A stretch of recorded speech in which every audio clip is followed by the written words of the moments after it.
ನಮಸ್ಕಾರ. Celebrity talk with public next ವಿಶೇಷ ಕಾರ್ಯಕ್ರಮಕ್ಕೆ ಸ್ವಾಗತ. ನಾನು ಚೈತನ್ಯ ಕೊಟ್ಟಾರಿ. ಇವತ್ತು ನನ್ನ ಜೊತೆ ಇರುವಂತಹ ಸೆಲೆಬ್ರಿಟಿ ಇವರು ಒಂಥರ ರಿಯಾಲಿಟಿ ಶೋ ಸ್ಟಾರ್ ಅಂತ ಹೇಳ್ಬೋದು. ಬಿಗ್ ಬಾಸ್ ಡ್ಯಾನ್ಸಿಂಗ್ ಸ್ಟಾರ್, ಅದೇ ರೀತಿ ಇಂಡಿಯನ್, ಅದೇ ರೀತಿ ರಿಯಲ್ ನಾವು ನೋಡ್ತಾ ಇರ್ಬೋದು Tsunami Kitty reality show star. ಇವತ್ತು ನಮ್ಮ ಜೊತೆ ಕೋರಾ ಸಿನಿಮಾದ ಹೀರೋ ಆಗಿ ಪಬ್ಲಿಕ್ ನೆಕ್ಸ್ಟ್ ಜೊತೆ ಮಾತಾಡ್ಲಿಕ್ಕೆ ರೆಡಿ ಆಗಿದ್ದಾರೆ. Sir, welcome to the show. Hi madam, ನಮಸ್ಕಾರ. ಹೇಗಿದ್ದೀರಾ ಸರ್? ಸೂಪರ್ ಆಗಿದ್ದೀನಿ. ಎಲ್ರಿಗೂ ನಮಸ್ಕಾರ. ಇಡೀ ಕರ್ನಾಟಕದ ಜನತೆಗೆ ನಾನ್ ನಿಮ್ಮನೆ ಹುಡುಗ ಸುನಾಮಿ ಕಿಟ್ಟಿ ಮಾತಾಡ್ತಾ ಇದ್ದೀನಿ. ಸರ್, ತುಂಬಾ ಸಮಯದ ನಂತರ ಈ ವಾಯ್ಸನ್ನು ನಾವು ಕೇಳ್ತಾ ಇದ್ದೇವೆ ಸರ್. ಅಂದ್ರೆ ಅದೇನೆ, ಸಿನಿಮಾದಲ್ಲಿ ಬಿಸಿ ಇದ್ದೆ, ನೋಡಿರ್ಬೋದು ಕೋರಾ, ಅದಲ್ಲೇ ಬಿಸಿ ಇದ್ದೆ. ಇನ್ ಮುಂದೆ ರಿಯಾಲಿಟಿ ಶೋ ಮಾಡೋಣ ಅಂದ್ರೆ ಎಲ್ಲ ಅಂತ ನಾನ್ ಮಾಡಿರೋಂಥ ಶೋಗಳು ಇನ್ನೂ ಯಾವತ್ತು ಬಂದಿಲ್ಲ. ಇಂಡಿಯನ್ ಆಗಿರ್ಬೋದು, ಡ್ಯಾನ್ಸ್ ಸ್ಟಾರ್ ಆಗಿರ್ಬೋದು, ಬಿಗ್ ಬಾಸ್ ಆಗಿರ್ಬೋದು, ಅದೆಲ್ಲ ಮುಗಿಸ್ಕೊಂಡು ಇವಾಗ ನನ್ನ ಲೈಫ್ ನ ರಿಯಾಲಿಟಿ ಶೋ ಬಿಟ್ಟು ಸಿನಿಮಾ ಲೈಫ್ ತಗೋಣ ಅಂತ ಸಿನಿಮಾ ಮಾಡ್ತಾ ಇದೀನಿ. ಕೋರಾ ಅನ್ನೋದು ಒಂದು ಅದ್ಭುತವಾಗಿರೋಂಥ ಒಂದು ಸಿನಿಮಾ. ಕತೆ ಜಾನರಿಸಮ್ ಆಗಿರ್ಬೋದು, ಒಂದು ಮೇಕಿಂಗ್ ಆಗಿರ್ಬೋದು, ಮತ್ತೆ ಡೈರೆಕ್ಟರ್ ಆಗಿರ್ಬೋದು ಹೊರಟಾಶ್ರೀ ಅವರು 100 ಡೇಸ್ ಕೊಟ್ಟಿರೋಂಥ ಮೂವಿ ಹೊರಟಾಶ್ರೀ ಅವರು ಮಾಡಿರೋದು. ಮತ್ತೆ ನಮ್ಮ ರತ್ನಮ್ಮ ಪ್ರೊಡಕ್ಷನ್, ನಮ್ಮ ಪಿ ಮೂರ್ತಿ ಅವರು ಪ್ರೊಡ್ಯೂಸ್ ಮಾಡಿರೋಂಥ ಬ್ಯಾನರ್ ಅಲ್ಲಿ ಒಂದು ಸಿನಿಮಾ ಅದ್ಭುತವಾಗಿ ಮಾಡ್ಕೊಂಡ್ ಬಂದಿದ್ದೀನಿ. ನೀವೇ ಟೀಸರ್ ಎಲ್ಲ ನೋಡಿರ್ಬೋದು. ಮತ್ತೆ ಮೊನ್ನೆ ಆಡಿಯೋ ಲಾಂಚ್ ಮಾಡೋದು, ಅದ್ರ ಬಿಫೋರ್ ಆನಂದ್ ಗುರುಜಿ ಅವರು ಮತ್ತೆ ಒಪ್ಪಿಕೊಂಡೋಳು ಸಾಂಗ್ ಎಲ್ಲ ಒಪ್ಪಿಕೊಂಡೋಳು ಸಾಂಗ್ ಅಂತ ಸಿಕ್ಕಾಪಟ್ಟೆ ಹಿಟ್ ಆಗಿದೆ. ತುಂಬಾ ಸಕ್ಕದ ಬಂದು ಒಪ್ಪಿಕೊಂಡೋಳು ಬಂದು ನಂದು ಮತ್ತೆ ಚರಿಷ್ಮಂದು ಕಾಂಬಿನೇಷನ್ ತುಂಬಾ ಇಷ್ಟಪಟ್ಟಿದ್ದಾರೆ. ರಿಯಾಲಿಟಿ ಶೋ ನೋಡೋದಕ್ಕೂ ಸಿನಿಮಾದ ನೋಡೋದಕ್ಕೂ ತುಂಬಾ ವ್ಯತ್ಯಾಸ ಇರುತ್ತಲ್ಲ. ನಿಮ್ಗೆಲ್ಲ ತುಂಬಾ ಖುಷಿ ಆಗಿರ್ಬೇಕು ಅನ್ಸುತ್ತೆ ನೋಡಿ.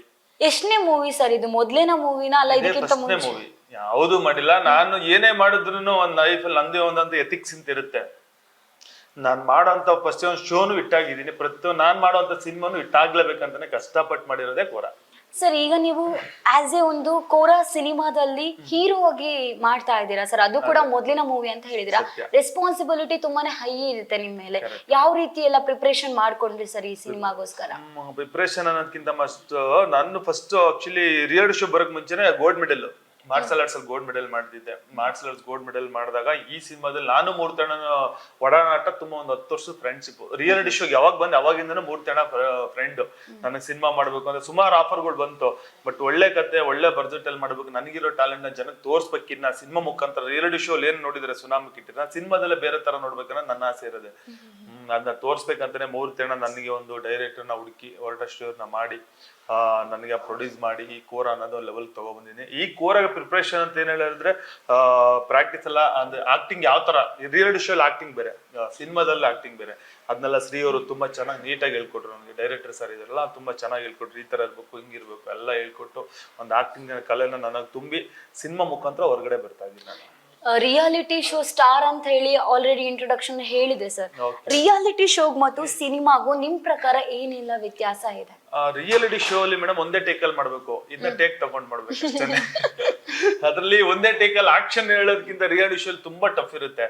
ಕೈಕಲ್ಗಳು ಗೇಟ್ ಆಗುತ್ತೆ. ರಿಯಾಲಿಟಿ ಶೋ ಅಂದ್ರೆ ಒಂದು ಟಾಸ್ಕ್ ಮಾಡ್ಬೇಕು, ಒಂದು ಡ್ಯಾನ್ಸ್ ಮಾಡ್ಬೇಕು, ಮತ್ತೊಬ್ಬರ ಜೊತೆ ಜಂಜಾಟ ಗುದ್ದಾಟ ಮಾಡ್ಬೇಕು. ಅದು ರಿಯಾಲಿಟಿ ಶೋ. ಸಿನಿಮಾದಲ್ಲಿ ಹೇಳ್ಕೊಟ್ಟಂಗ್ ಮಾಡೋದು ನೀಟಾಗಿ ಹೋಗುತ್ತೆ. ಬಟ್ ಆಕ್ಟಿಂಗ್ ಚೆನ್ನಾಗಿ ತಯಾರಿ ಮಾಡ್ಬೇಕು. ನಾವು ರಿಯಾಲಿಟಿ ಶೋ ಅಲ್ಲಿ ಸುನಾಮಿ ಬಂದ್ರು ಅಂತ ಹೇಳಿದಾಗ ಎಲ್ರಿಗೂ ಗೊತ್ತಾಗಿದೆ, ಕಿಟ್ಟಿ ಬಂದ್ರು, ಇನ್ ಎಲ್ರಿಗೂ ಕೂಡ ಟಕ್ಕರ್ ಕೊಡ್ತಾರೆ.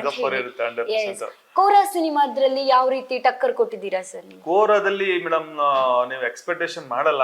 ಸುನಾಮಿ ಕಿಟ್ಟಿ ರಿಯಾಲಿಟಿ ಶೋ ಮಾಡೋದು ಕೋರಾದಲ್ಲಿ ತುಂಬಾ ಡಿಫ್ರೆನ್ಸ್ ಆಗಿದೆ. ಒಂದು ಆಕ್ಷನ್ ವೈಸ್ ಬಂದಾಗ ನಾನು ಏನಿದೆ ತುಂಬಾ ಹಾಕಿ. ಅವಾಗಲೇ ನಮ್ಮ ಮೂರ್ತಣ್ಣವರೆಲ್ಲ ಹೇಳಿದ್ರು ಫೈಟ್ ಮಾಡ್ಬೇಕಾದ್ರೆ ಕತ್ಕೆಲ್ಲ ಏಟಾಯ್ತು. ಸಾಂಗ್ ಶೂಟ್ ಅಲ್ಲಿ ಕಣ್ಣಿಗೆ ಏಟಾಗಿತ್ತು ನನಗೆ. ಎಲಿಕೆ ಮಾಡ್ಬಿಟ್ಟು ಬೆಟ್ಟದ ಮೇಲೆ ಕೂತಿದಾಗ ತುಂಬಾ ಏಟ್ಗಳು ಬಿದ್ದಿದೆ. ಬಟ್ ಅದೆಲ್ಲ ಮೀರಿ ಮಾಡಿರೋದೇ ಸುನಾಮಿ ಅಂತ ಹೇಳೋದಕ್ಕೆ. ಸುನಾಮಿ ಅಂತ ಹೆಸರು ಇಟ್ಕೊಂಡು ಅಷ್ಟು ಮಾಡಿಲ್ಲ ಅಂದ್ರೆ ವೇಸ್ಟ್ ಆಗ್ಬಿಡುತ್ತೆ. ಅಂದ್ರೆ ಆ ಸೆಟ್ಟಲ್ಲಿ ಒಂದಷ್ಟು ಜನ, ಒಂದಷ್ಟು ಜೂನಿಯರ್ ಆರ್ಟಿಸ್ಟ್ಗಳು, ಒಂದಷ್ಟು ಟೆಕ್ನಿಷಿಯನ್ಗಳು ಇದ್ದಾಗ ನನ್ಗೆ ಏಟ್ ಆದಾಗ ನಾನು ಪ್ಯಾಕಪ್ ಮಾಡಿದ್ರೆ ಅವತ್ತಿನ ದಿನ ತುಂಬಾ ವೇಸ್ಟ್ ಆಗುತ್ತೆ. ಖರ್ಚು ವೆಚ್ಚ ಎಲ್ಲ ನೋಡ್ಬೇಕು. ಅದರಿಂದ ಈ ಕೋರಾದಲ್ಲಿ ತುಂಬಾ ಕಷ್ಟಪಟ್ಟು ಮಾಡಿದ್ದೀನಿ. ರಿಯಾಲಿಟಿ ಶೋ ಏನ್ ಕಷ್ಟಪಡ್ತಿದ್ದೆ, ಸುನಾಮಿ ಕಿಟ್ಟಿನ ಈ ಕೋರದ ಮುಖಾಂತರ ನೀವು ತುಂಬಾ ಇಷ್ಟಪಡ್ತೀರಾ. ಒಂದು ಆಡಿಯನ್ಸ್ಗೆ ಒಂದು ಏನ್ ತಲುಪಿಸ್ಬೇಕು ನನ್ನ ಕಡೆಯಿಂದ ಮೆಸೇಜ್ ಆ ಕೋರದಲ್ಲಿ ತಲುಪಿಸಿದ್ದೀನಿ. ಶ್ರೀ ಸರ್, ಹೊರಟಾಶ್ರೀ ಅವರು ಏನ್ ಡೈರೆಕ್ಷನ್ ಮಾಡಿದ್ದಾರೆ, ಆ ಸ್ಕ್ರೀನ್ ಪ್ಲೇ ಆಗಿರ್ಬೋದು, ಒಂದು ಕತೆ ಆಗಿರ್ಬೋದು, ನಾನು ಎಷ್ಟು ಮುದ್ದತೆ ಒಂದು ಇನ್ನೋಸೆಂಟ್ ಅಲ್ಲಿ ತೋರಿಸಿರ್ಬೇಕು ಅದನ್ನ ಸಿನಿಮಾದಲ್ಲಿ ತೋರಿಸಿದ್ದಾರೆ. ಸಿನಿಮಾ ನೋಡಿದ್ರೆ ಇಡೀ ಕರ್ನಾಟಕ ಜನ ತುಂಬಾ ಇಷ್ಟಪಟ್ಟೆ ಬಿಡ್ತಾರೆ ಈ ಕೋರಾನ. ಎಕ್ಸ್ಪೆಕ್ಟೇಷನ್ ದೊಡ್ಡ ಸ್ಟಾರ್ಗಳು ಮಾಡೋದೇನು, ನಾನು ದೊಡ್ಡ ಸ್ಟಾರ್ ಆಗ್ಬೇಕಂತ ಆಸೆ ಏನಿಲ್ಲ. ಕೋರಾ ಗೆಲ್ಬೇಕಂತ ತುಂಬಾ ಆಸೆ ಇದೆ. ಸರ್, ಎಷ್ಟು ದಿನ ಶೂಟಿಂಗ್ ಮಾಡಿದ್ರಿ ಈ ಕೋರಾ? ಒಂದು 100-110 ದಿನ ಮಾಡಿದೀವಿ ಮೇಡಮ್. ಅದ್ರಲ್ಲಿ ತುಂಬಾ ಎಲ್ಲ ಫೈಟ್ಗೆ ಒಂದು ಸೆಟ್ ವರ್ಕ್ ಆಗಿರ್ಬೋದು, ಸೆಟ್ ಎಲ್ಲ ಜಾಸ್ತಿ ಯೂಸ್ ಮಾಡಿದೀವಿ ನಾವು ಪ್ರಾಪರ್ಟೀಸ್. ಮತ್ತೆ ಫೈಟ್ ತುಂಬಾ 4 ಫೈಟ್ ಮಾಡಿದೀವಿ, 3 ಸಾಂಗ್ ಇದೆ, ಒಂದು ಒಳ್ಳೆ ವೆರೈಟಿ ಲೊಕೇಶನ್ ಮಾಡಿದೀವಿ ನಾವು. ಲೊಕೇಶನ್ಗಳು ವೈಸ್. ಸರ್, ಕೋರಾ ಸಿನಿಮಾದಲ್ಲಿ ನಿಮ್ ಕ್ಯಾರೆಕ್ಟರ್ ಯಾವ ರೀತಿ ಇದೆ? ನಂದು ಒಂದು ಇನ್ನೋಸೆಂಟ್ ಕ್ಯಾರೆಕ್ಟರ್. ಅನ್ನೋದಕ್ಕಿಂತ ರಗಡ್ ಕ್ಯಾರೆಕ್ಟರ್ ಅನ್ನೋದಕ್ಕಿಂತ ಎಲ್ಲ ಮಿಕ್ಸ್ ಆಗಿದೆ. ಏನ್ ಹೆಸರು ಸರ್ ಸಿನಿಮಾದಲ್ಲಿ ನಿಮ್ದು? ನಾ ಕೋರನೆ, ಓಕೆ. ಸುನಾಮಿ ಹೆಸರು ಕೋರನೆ ಇರುತ್ತೆ. ತುಂಬಾ ಚೆನ್ನಾಗಿ ಮಾಡಿದ್ದಾರೆ ಡೈರೆಕ್ಟ್ರು.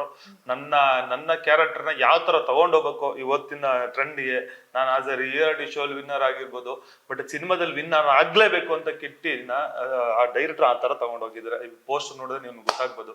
ಆ ರಗಡ್ನೆಸ್ ಸಿನಿಮಾದಲ್ಲಿ ತುಂಬಾ ಇಷ್ಟಪಡ್ತೀರಾ. ನೀವು ವೈಯಕ್ತಿಕವಾಗಿ ಈ ಸಿನಿಮಾ ಮಾಡ್ಬೇಕು ಅಂತ ಇದ್ರೆ ನಿಮ್ಗೆ ಗೊತ್ತಿರ್ಬೋದು, ಕೋರಾ ಅಂತ ಹೇಳಿದ್ರೆ ನೀವು ಹೇಳಿದಾಗೆ ದೈವ ಕೊರಗಜ್ಜನ ಒಂದು ಆಶೀರ್ವಾದದಲ್ಲಿ ಮೂವಿ ಮಾಡಿದಾಗ ನಿಮ್ಗೆ ಏನಾದ್ರೂ ಪವಾಡ ರೀತಿ ನಡೆದಿದ್ಯಾ ಸರ್? ಪವಾಡ ಅಂದ್ರೆ ಮೇಡಮ್ ತುಂಬಾ ಪವಾಡಗಳಾಗಿದೆ. ನಾನು ದೇವ್ರ ಆಶೀರ್ವಾದ, ಕೊರಗಜ್ಜರ ಆಶೀರ್ವಾದ ಇರ್ಬೇಕಾದ್ರೆ ಕೋಲ ಮಾಡ್ಬೇಕಲ್ಲ ನಾನು ಹೋಗಿದ್ದೀನಿ, ಒಂದಷ್ಟು ಕಾರ್ಯಕ್ರಮಗಳು ನೋಡಿದೀನಿ. ಆ ಕೊರಗಜ್ಜ ಅದು ಲಾಸ್ಟ್ ಅಲ್ಲಿ ಕ್ಲೈಮ್ಯಾಕ್ಸ್ ನೋಡಿದ್ರೆ ಗೊತ್ತಾಗತ್ತೆ. ಇವತ್ತು ಹೇಳಕ್ ಆಗಲ್ಲ ಸ್ಟೋರಿ ಎಲ್ಲ, ನೀವು ನೋಡಿ ಸಿನಿಮಾದಲ್ಲಿ ತುಂಬಾ ಇಷ್ಟಪಡ್ತೀರಾ. ಆಮೇಲೆ ಪವಾಡ ಅಂದ್ರೆ ದೇವ್ರ ಆಶೀರ್ವಾದದಿಂದನೇ ಇವತ್ತು ನಾನು ಬದುಕಿದ್ದು. ನಾನು ಚರೀಶ್ ಮೋಹನ್ ಸಾಂಗ್ ಶೂಟ್ ಮಾಡ್ಬೇಕಾದ್ರೆ ಹೆಲಿಕಾ ಮಾಡಿದ್ವಿ. ನನಗೆ ಬೆಟ್ಟ ತುದಿಲಿ ಒಂದೊಂದು ಸೀನ್ ಇದೆ, ನೀವು ನೋಡಿರ್ಬೋದು ಸಾಂಗ್ ರಿಲೀಸ್ ದಿನ. ಹೆಲಿಕಾ ಬಂದು ಹೊಡೆದಾಗ ಆಕ್ಚುಲಿ ನಾನು ಲೆಫ್ಟ್ ಬಿದ್ದಿದ್ರೆ ಪಾತಾಳ ಹೋಗ್ಬಿಡ್ತಿದೆ, ರೈಟ್ ಬಿದ್ದಿ ಬದುಕೊಂಡಿರೋದು. ಆ ದೇವ್ರ ಆಶೀರ್ವಾದ ಅವತ್ತೇ ಗೊತ್ತಾಯ್ತು ನಮ್ದು. ಅವತ್ತೆಲ್ಲ ಫುಲ್ ಬ್ಲಡ್ ಬಂದು ಅದ್ ಬದುಕಿರೋದೇ ದೊಡ್ಡ ವಿಷಯ. ನಾನು ಅವತ್ತು ಸಾಂಗ್ ಶೂಟ್ ನೀವು ನೋಡಿ, ಅದು ಯಾವ ಊರು, ಮಂಗ್ಳೂರು. ಆಕ್ಚುಲಿ ಮಂಗ್ಳೂರ್ ಅದು ಹೇಳಿದ್ರಲ್ಲ, ಅಣ್ಣ ಹೇಳಿದ್ರಲ್ಲ, ಅದು 12 ವರ್ಷಕ್ಕೊಂದ್ಸತಿಗೆ ಹೂವು ಬಿಡುತ್ತೆ. ಆ ಪ್ಲೇಸ್ ಅಲ್ಲಿ ಕೂತಿದ್ದಾಗ ಬದುಕಿದ್ದ ಅವತ್ತೇನೆ ಹೇಳಿದ್ದು ಕೊರಗಜ್ಜನ ಆಶೀರ್ವಾದ ನಮ್ ಸಿನಿಮಾದಲ್ಲಿ ಏನೋ ದೊಡ್ಡ ಅದ್ಭುತ ಇದೆ ಅಂತ. ಸರ್ ಇದ್ರಲ್ಲಿ ದೈವದ ಸೀನ್ ಏನಾದ್ರೂ ಬರುತ್ತಾ? ಇದೆ, ತುಂಬಾ ಕಡೆ ಇದೆ. ಕ್ಲೈಮ್ಯಾಕ್ಸ್ ಅಲ್ಲಿ ಇದೆ, ಮತ್ತೆ ಸ್ಟಾರ್ಟಿಂಗ್ ಅಲ್ಲಿ ಇದೆ, ಆಮೇಲೆ ಎಂಡ್ ಅಲ್ಲಿ ಇದೆ. ಒಂದು ದೇವದ್ದು ನನ್ಗೆ ಕೊರಗಜ್ಜ ಅಂತ ಹೆಸರಿಡೋದೇ ದೇವ್ರು. ನೀವು ನೋಡಿದ್ರೆ ಸಿನಿಮಾ ಗೊತ್ತಾಗುತ್ತೆ. ನಾನು ಕತೆ ಹೇಳಕ್ಕಿಂತ ನೀವು ಸಿನಿಮಾ ನೋಡೋದು ತುಂಬಾ ಇಷ್ಟಪಡ್ತೀರಾ, ದೈವ ಏನಿದೆ ಅಂತ. ನಾವು ಟೀಸರ್ ನೋಡಿದಾಗ ಅಲ್ಲೊಂದ್ ಮಗು ಬರುತ್ತೆ ಸರ್, ಆ ಮಗು ನೆಕ್ಸ್ಟ್ ಏನಾದ್ರೂ ನೀವೇ ಆಗ್ತೀರಾ? ಆ ಮಗು ನಾನೇ ಆಗ್ತೀನಿ ಅಂತ ಸಿನಿಮಾ ನೋಡ್ಬೇಕು. ಈಗ್ಲೇ ಹೇಳ್ಬಿಟ್ರೆ ಕ್ಯೂರಿಯಾಸಿಟಿ ಹೋಗ್ಬಿಡುತ್ತೆ. ತುಂಬಾ ಜನ ಕ್ವಶನ್ ರೇಸ್ ಮಾಡಿದ್ದಾರೆ, ಮತ್ತೆ ಕಮೆಂಟ್ಸ್ ಎಲ್ಲ ಹಾಕಿದ್ದಾರೆ ಅದ್ ಯಾರು ಅಂತ. ಬಟ್ ಆ ಡೈರೆಕ್ಟರ್ ಅದು ತುಂಬಾ ಸೀಕ್ರೆಟ್ ಆಗಿ ತಗೊಂಡ್ ಹೋಗಿದ್ದಾರೆ. ರಿವೀಲ್ ಮಾಡೋದ್ ಬೇಡ, ಹಂಗೆ ಇರ್ಲಿ ಆ ಸೀಕ್ರೆಟ್, ಆ ಕುತೂಹಲ ಜನಕ ಅಷ್ಟೋದ್ ಹಂಗೆ ಇರ್ಲಿ, ಬಂದ್ ನೋಡ್ಲಿ ಸಿನಿಮಾ ಅಂತ ನಾನು ಹೇಳಿ.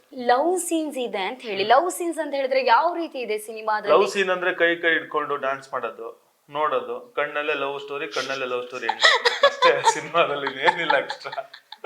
ರೊಮ್ಯಾಂಟಿಕ್ ಆಗಿ ಒಂದು ಐಟಮ್ ಸಾಂಗ್ ಮಾಡ್ಕೊಂಡು ಆತರ ಏನಿಲ್ಲ. ಒಂದು ಇನ್ನೋಸೆಂಟ್ ಆಗಿ ಒಂದು ತುಂಬಾ ಇಷ್ಟಪಡೋ ಸೀನ್ಗಳಿದೆ. ನೀವು ನೋಡಿದ್ರೆ ಸಾಂಗ್ ನೋಡಿದಿರಲ್ವಾ ನೀವು, ಸೇಮ್ ಸಾಂಗ್ ಅಲ್ಲಿ ಏನಿದೆ ರಿಯಲ್ ಸಿನಿಮಾದಲ್ಲಿ ಹಂಗೆ ಸೇಮ್ ಹಂಗೆ. ಸರ್ ಇನ್ನೊಂದು ಏನಂತ ಹೇಳಿದ್ರೆ, ಈ ಕೋರಾ ಸಿನಿಮಾದಲ್ಲಿ ನೀವು ಇಷ್ಟಪಟ್ಟು ಅವ್ರ ಕಷ್ಟಪಟ್ಟು ಮಾಡಿರುವಂತ ಫೈಟಿಂಗ್ ಸೀನ್ಸ್ ಯಾವ್ದಾದ್ರು ಇದೆಯಾ? ಫೈಟಿಂಗ್ ಕ್ಲೈಮ್ಯಾಕ್ಸ್ ಫೈಟ್ ತುಂಬಾ ಚೆನ್ನಾಗಿದೆ. ನಂದು ಮತ್ತೆ ವಿಲನ್ ಕ್ಯಾರೆಕ್ಟರ್ ಮೂರ್ತಣ್ಣ ಆಗಿರ್ಬೋದು, ಪ್ರೊಡ್ಯೂಸರ್ ಅನ್ನೋದಕ್ಕಿಂತ ಅವ್ರದ್ದೇ ಆದಂತ ಒಂದು ಮ್ಯಾನರಿಸಮ್ ತೋರಿಸಿದ್ದಾರೆ. ನೀವು ಸಿನಿಮಾ ನೋಡಿ ಯಾವಾಗ್ಲೇ ಹೇಳಿದೆ, ರತ್ತಮ್ಮ ಪ್ರೊಡಕ್ಷನ್ ಯಾವ ತರ ಎಲ್ರಿಗೂ ಏನ್ ಮಾಡ್ಬೇಕು ಅದೆಲ್ಲ ಮಾಡಿದ್ದಾರೆ.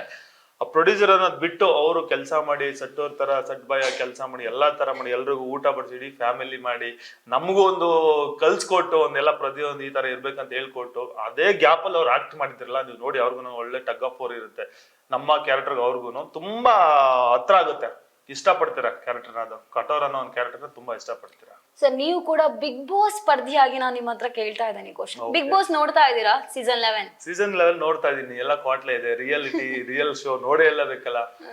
ತುಂಬಾ ಚೆನ್ನಾಗಿ ಬರ್ತಿದೆ, ಚೆನ್ನಾಗಿ ಓಡಿದೀನಿ. ನಾನು ಮಾಡಿದೀನಿ ಬಿಗ್ ಬಾಸ್ ಅಲ್ಲಿ. ರಿಯಾಲಿಟಿ ಶೋ ಒಂದು ಅನ್ನ ತಿಂದಾಗ ರಿಯಾಲಿಟಿ ಇದ್ದೇ ಇರುತ್ತೆ. ಅದ್ರ ಬಗ್ಗೆ ರಿಯಲ್ ಆಗಿ ಹೇಳ್ಬೇಕಂದ್ರೆ ಎಲ್ಲ ಒಳ್ಳೇದಾಗ್ತದೆ. ನೀವು ನೋಡ್ತಿದ್ದೀರಾ ಬಿಗ್ ಬಾಸ್ ಸೀಸನ್ ಎಲ್ಲ ನೋಡಿದೀರಾ? ಎಸ್ ಸರ್ ನೋಡಿದ್ದೇವೆ. ನಿಮ್ಗೆ ಯಾರು ಇಷ್ಟ ಸೀಸನ್ 11 ಅಲ್ಲಿ? ಸೀಸನ್ 11 ಅಲ್ಲಿ ಈಗ ಮಂಜು ಅಂತ ಮಾಡ್ತಿದ್ದಾರೆ, ಮತ್ತೆ ಇನ್ನೊಂದು ಇಬ್ರು ಇದ್ದಾರೆ. ಅವರು ನೋಡ್ಬೇಕು ಯಾರು ಗೆಲ್ತಾರೆ ಫೈನಲ್ ಅಂತ ಹೇಳಕ್. ನಿಮ್ ಪ್ರಕಾರ ಯಾರು ಫೈನಲಿಸ್ಟ್ ಆಗ್ಬಹುದು ಸರ್? ಫೈನಲಿಸ್ಟ್ ಭವ್ಯ ಗೌಡ ಮತ್ತೆ ಮಂಜು ಬರ್ಬೋದು ಫೈನಲ್ಗೆ. ಟಾಪ್ ಫೈನಲ್ 2 ಬರ್ಬೋದು ಅಂತ. ನಿಮ್ ಸೀಸನ್ ಕಂಪೇರ್ ಮಾಡಿದ್ರೆ ಸೀಸನ್ 11 ಎಷ್ಟು ಡಿಫ್ರೆಂಟ್ ಆಗಿದೆ? ಅದಕ್ಕೂ ಮೇಡಮ್ ಅವ್ರ ಮೆಂಟಲ್ ಸ್ಟೇಟಸ್ ಬೇರೆ, ನಮ್ಮ ಮೆಂಟಲ್ ಸ್ಟೇಟಸ್ ಬೇರೆ. ಅಲ್ಲಿರೋ ಕಂಟೆಸ್ಟೆಂಟ್ ಬೇರೆ, ನಾವು ಕಂಟೆಸ್ಟೆಂಟ್ಗಳು ಬೇರೆ. ಬಟ್ ಸೀನಿಯರ್ ಜೂನಿಯರ್, ನಾವು ಸೀನಿಯರ್, ಅವ್ರು ಜೂನಿಯರ್ ಅಷ್ಟೇ. Thank you sir. ನಿಮ್ಮ ಅಪ್ಕಮಿಂಗ್ ಬರುವಂತಹ ಎಲ್ಲ ಪ್ರಾಜೆಕ್ಟ್ಗಳ ಆಲ್ ದಿ ವೆರಿ ಬೆಸ್ಟ್ ಅಂತ ಹೇಳ್ತಾ, ಕೋರಾ ಸಿನಿಮಾದ ಸಕ್ಸಸ್ ಮೀಟ್ ಅಲ್ಲಿ ಮತ್ತೊಮ್ಮೆ ಸಿಗುವ ಅಂತ ಹೇಳ್ತಾರೆ. ಥ್ಯಾಂಕ್ ಯು, ನಮಸ್ಕಾರ.